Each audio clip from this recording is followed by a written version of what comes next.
Hey cool kids, you're back with Beat Motel, day 2 of Brighten the Corners in Ipswich. It's the 10th of June.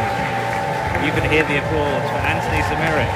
I'll tell you more when I found somewhere quiet. Right, before I give you a review of Anthony Smerick, I am here with Luke Smith, and he wants me to tell you something very important about the toilets at the baths. What is it, Luke? I mean, they're hygienic, they're clean, but they're very, very well installed. They're very well installed. Who installed them, Luke?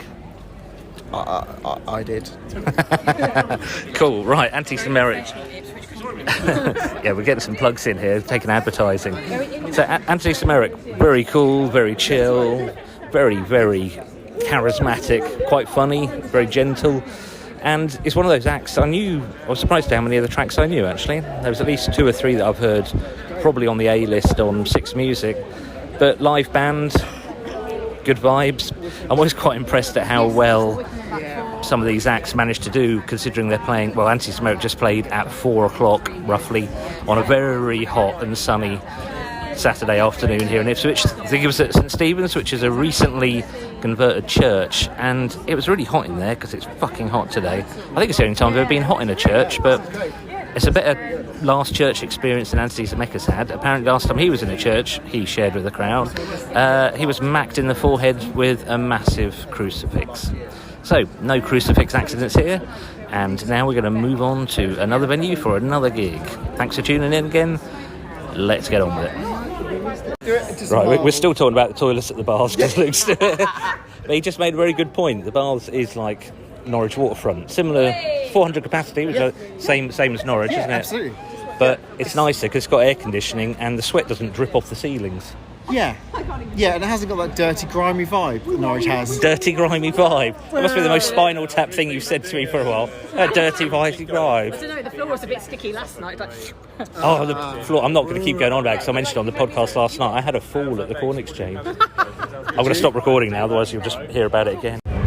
Just stepped out of Moorish Idols at the baths. Unfortunately, I don't have time to stay for the whole set because we want to dash off to somewhere else. I just wanted to talk about them for a little bit. Moorish Idols.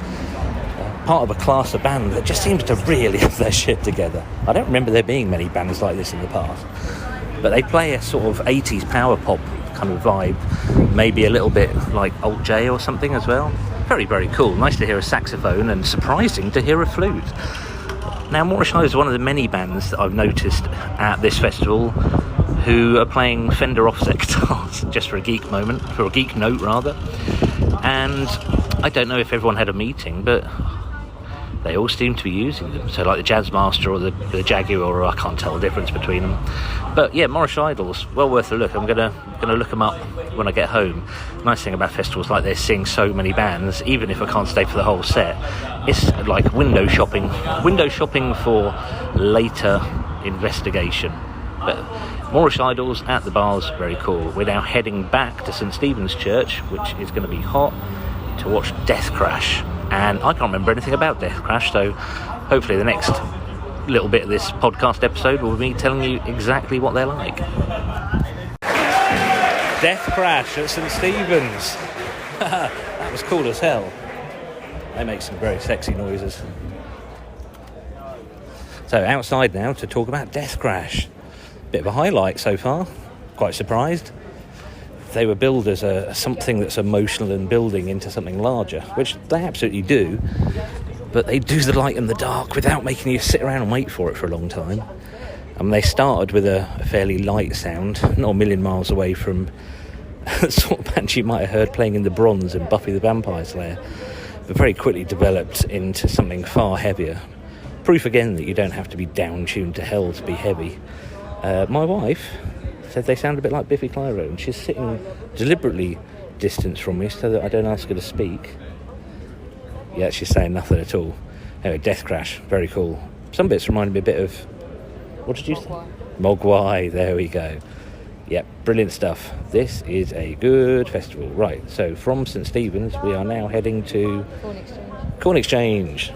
Right. It's weird. It's like... Oh my God, it's 7:15. I can have a pint. Brilliant. Sort of something I want to add about Deathcrash. They're heavy as hell, but they played with incredible restraint. If you're making that kind of light and dark shades music, some bands just once they hit the heavy, they'll stick with it. But yeah, Deathcrash put a lot more colours, used a lot more colours of the light and dark palette, rather than just flashing on and off like some sort of sonic lighthouse. Another band to look up when I get home. Very cool. Just caught a bit of Triptides at the Corn Exchange. That was a Swing Your Pants band. Yeah, Swing Your Pants band. Now, I love everything that happens here, but the Corn Exchange can suffer a bit from being a big echoey cabin. That being said, Triptide sound kind of suited that. Sort of Californian white denim type. I don't know, I don't want to say yacht rock, but not a million miles off. But pretty cool. I was surprised how much I like it. In the same way that if you told me what white denim sound like on paper, I'd probably never listen to them, but I like them. So Triptides, we only caught a little bit because we're now heading off to the Smokehouse, which is the smallest venue of the festival. Capacity of, 80, but you can only sell about 60 tickets, and I only know that because my band has sold it out a few times. Haha, shut up, Andrew. Right. Right, so here we go. We're going to go to the Smokehouse early because we want to see Kyoto Kyoto, which we are going to see because Luke the plumber said they were good. In the Corn Exchange, I saw somebody drop a tiny bit of their drink, and somebody shot in with a little wet floor sign and loads of blue toweling to mop it up, and I thought, that's probably because of me. To do with the melody and the breaks, the kind of twinkly sort of. This is Emma talking about Deathcrash, and I think it's worth listening to. What Biffy Clyro song one of their tracks remind you of? Christopher's River, which was an early album. It was on an early album, and it had some really sort of lovely kind of ballady twinkly bits and some really good breaks, and then some really heavy guitar then cuts in. Just the contrast between, ballad and, metal. Just lovely. Thank you very much, Emma. Isn't she great? Kyoto Kyoto at the Smokehouse, the smallest venue. Tiny little place, which felt particularly small having seen many of the much larger venues here, but Kyoto Kyoto, I had to give myself a while to think about how to even describe them. Melt banana, discover black metal and the music of the Scottish Highlands, possibly. Just almost at this stage of the festival, having seen so many bands, almost too much to absorb, but a lot of black metal tropes like the double kick and the infamous disco beat black metal, and I think it's a fife. It's not a flute, it's higher than a flute, and just a lot of time signature changes, a lot of complexity, a lot of heaviness, tiny little rooms, very, very, very hot. I'm going to put Kyoto Kyoto down to, another one to look up when I get home. Right, I'm in the toilets with Callus. Dan, tell me what you just told me about Fat Dog. I think Fat Dog sound like Mr. Bungle if they started recently and had more modern influences. Nice. But also there's a layer of 80s synth pop in there as well.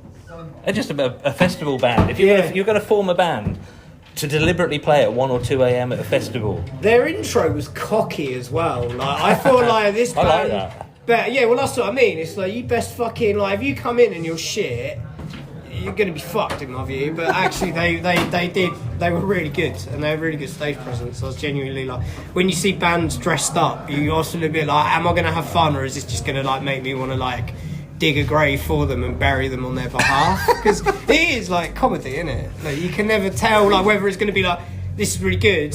I think to dress up like twats, you have to have good music to back it.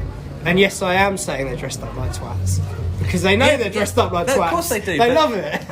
I think they pull it off. Yeah. Like you say, you've got to. If you're going to rely on looking like twats to get the crowd interested, you're going to fail. But if you've got it to back it up. I also watched their drummer pour beer down the arse crack of their singer when they were outside. I think they're all quite fucking hammered. What? Yeah, not like on stage. No.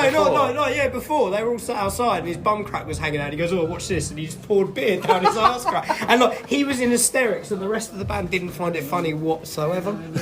Yeah, it's going to be a band to watch, isn't it? No, I need a piss. Well, you going to go? I'm going to go that one. You go for a piss. Yeah. You can probably tell from that enthusiastic conversation with Callus that Fat Dog absolutely ripped the place to pieces at the bars in Ipswich. Now, I've heard from a little birdie that they have just signed a very good record deal with a very good record label, and I think out of every band I've seen this weekend, they are going to be the one that you're going to hear about. They were a mix of, I don't even know how to describe it, techno-ska? What do you reckon, Emma? Techno-ska, a bit of rock and roll. Techno-ska with a bit of rock and roll, a bit of just wild stuff, a bit of a electric callboy, maybe, a bit of if you're going to form a band, I know I said it with Callus just now, but if you're going to form a band to absolutely be the best thing at a festival when everyone's in the mood, then it's going to be Fat Dog. I think you're going to hear from them again. The hold they had on the audience was wild. First mosh pit I've seen all weekend, but also the singer spent the last half of the set in the middle of the audience, with everybody sitting down during the quiet bits, then everybody surrounding him and standing up and jumping up and down for the loud bits. It was just fucking great. Watch out for Fat Dog, you're going to hear about him. Nutty. He was absolutely nutty. My ever-elucidating Mrs. Culture has pointed out what the vibe was for Fat Dog. We saw Gorgle Bordello at Reading Festival a few years ago, and then at the UEA in Norwich. Oh, the whole place was just bouncing like crazy. Yeah, that's very much the vibe that Fat Dog had. They are a party band. I think everyone in there was grinning. Everyone was in on the vibe.